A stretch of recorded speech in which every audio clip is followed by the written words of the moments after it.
आज के युग में कोई ग्रह बहुत अधिक अगर प्रभावी माना गया है या जिसके प्रभाव बहुत जल्दी आते हैं, वह राहु ग्रह।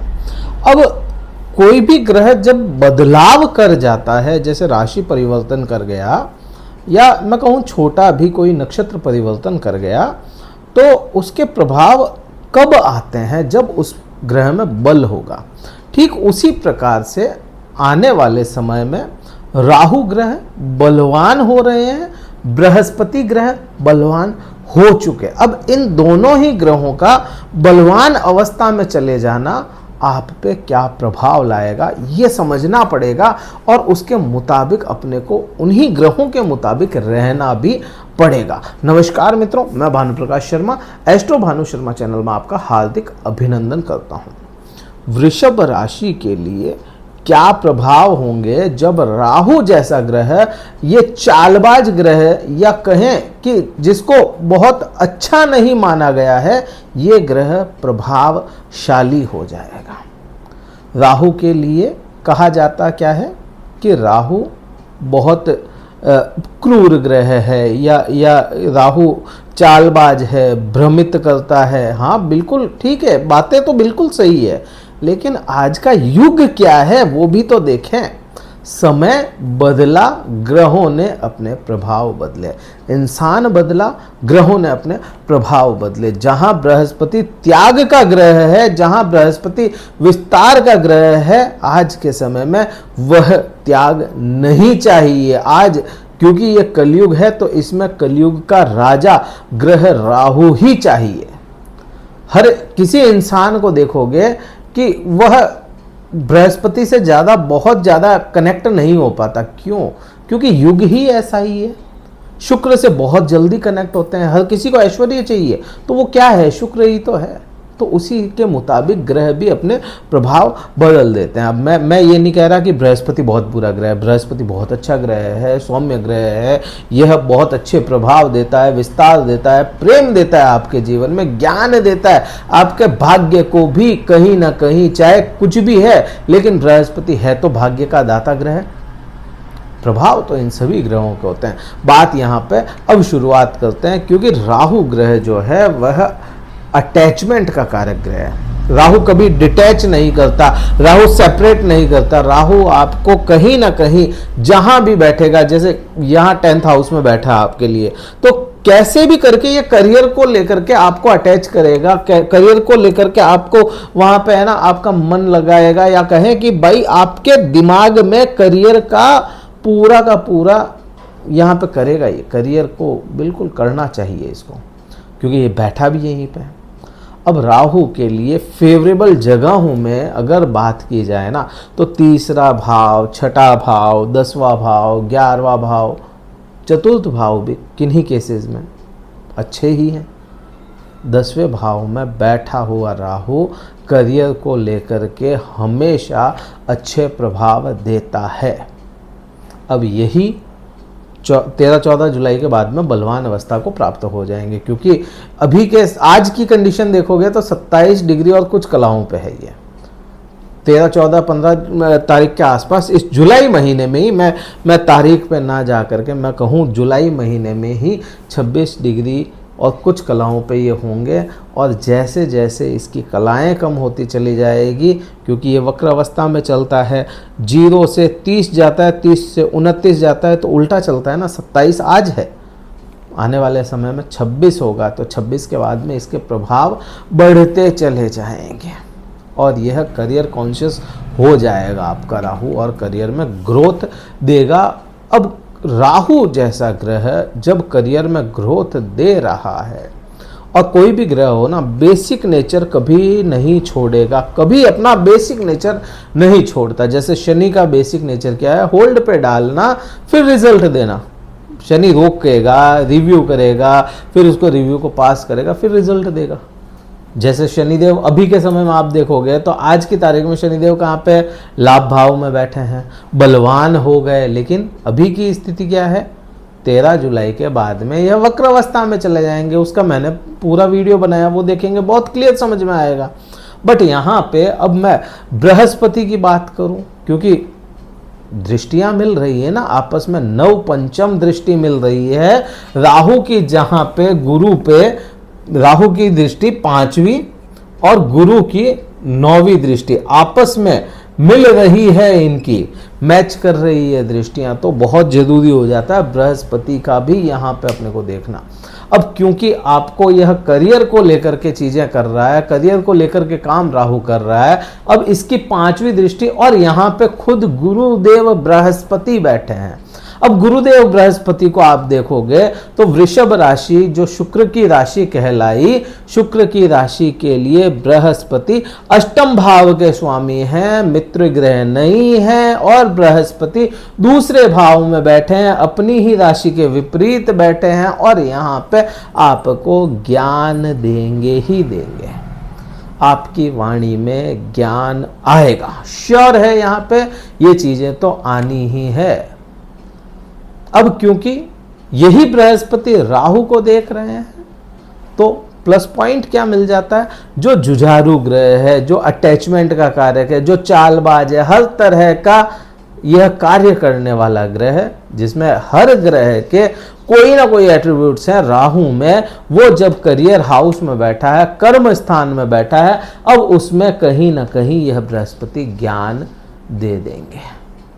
तो ये प्रभाव अपने को क्लियर समझ में आता है, करियर को लेकर के यहाँ पे ग्रोथ दिखती है।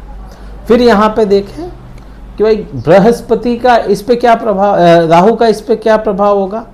ज्ञान वाणी में दे रहा है, ज्ञान तो आपको दे दिया, अब चाहे कुछ भी हो, वृद्धियों का कारक है, वो भी चीज समझ में आती है, अपनी राशि के सामने बैठा है, वो भी चीज समझ में आती है, लेकिन यहाँ पे यह है तो शत्रु ही, तो वाणी को खराब कर देता है। इसको कहते हैं ना व्यंगात्मक, कुछ लोग ऐसे होते हैं जो व्यंग मार के, ज्ञान बहुत है लेकिन व्यंग मारेंगे उस पर, वो क्या है, कहीं ना कहीं शत्रु ग्रह 8वें का दूसरे में बैठेगा, तो ये चीजें बनती है।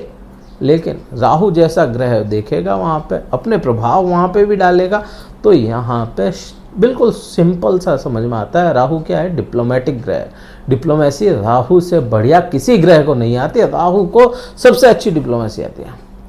तो वाणी में ज्ञान बृहस्पति देता है, व्यंग को खत्म करके यह राहु यहाँ पे अग्रेशन देगा प्लस डिप्लोमेसी देगा।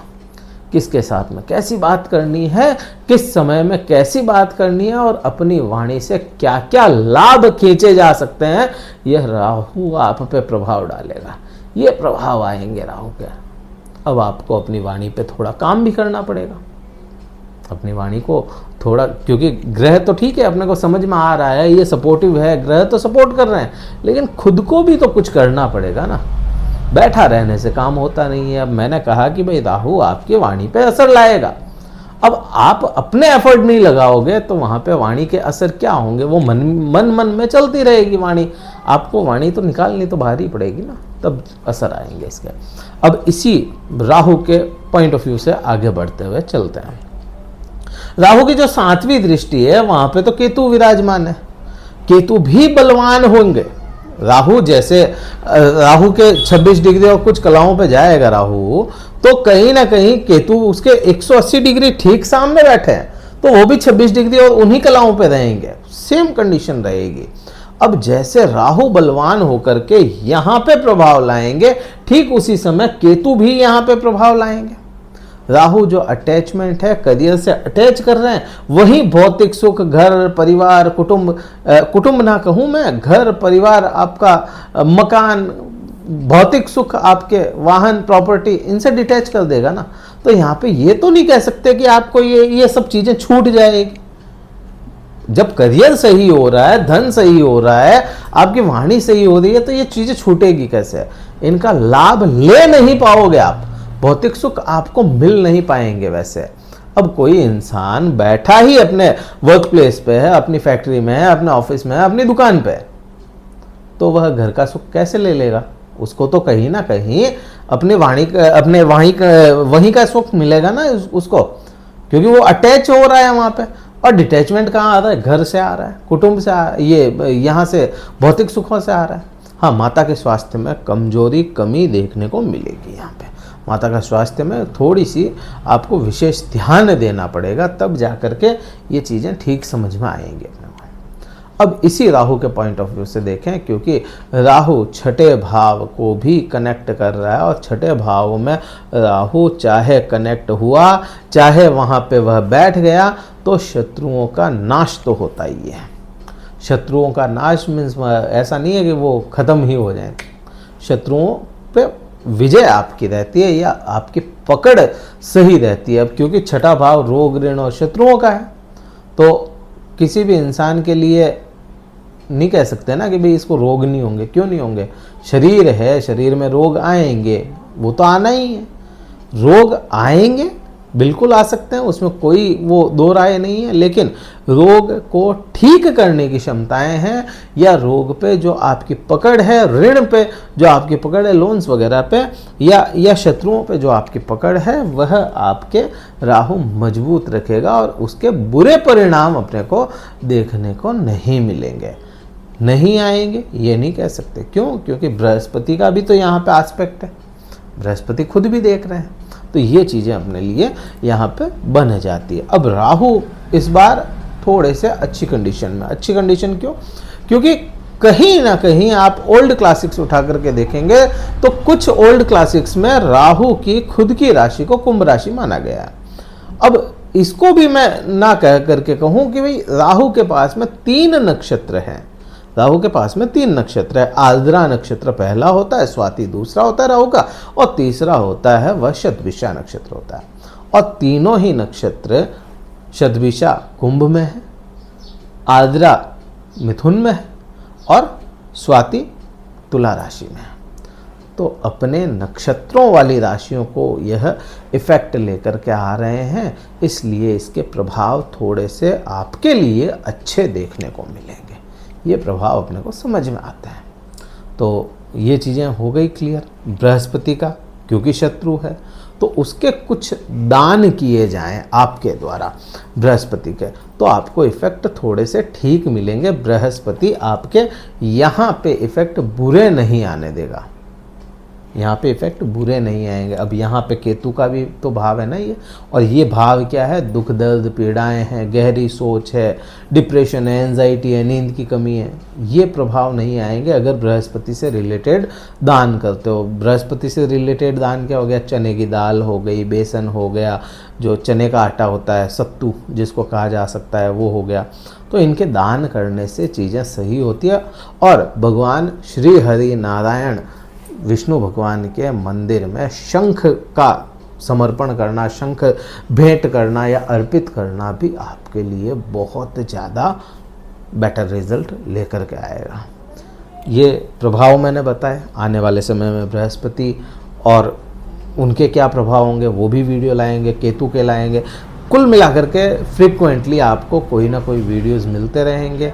ये वीडियो कहीं अच्छा लगा और लाइक कीजिएगा, शेयर कीजिएगा, सब्सक्राइब जरूर कीजिएगा चैनल को। और अगर कुंडली विश्लेषण करवाना चाहते हैं तो डिस्क्रिप्शन में कार्यालय के नंबर दिए गए हैं, व्हाट्सअप मैसेज द्वारा संपर्क करके अपना स्लॉट बुक करवा के मुझसे बात कर सकते हैं। इस वीडियो में इतना ही था। जय हिंद, वंदे मातरम, भारत माता की जय।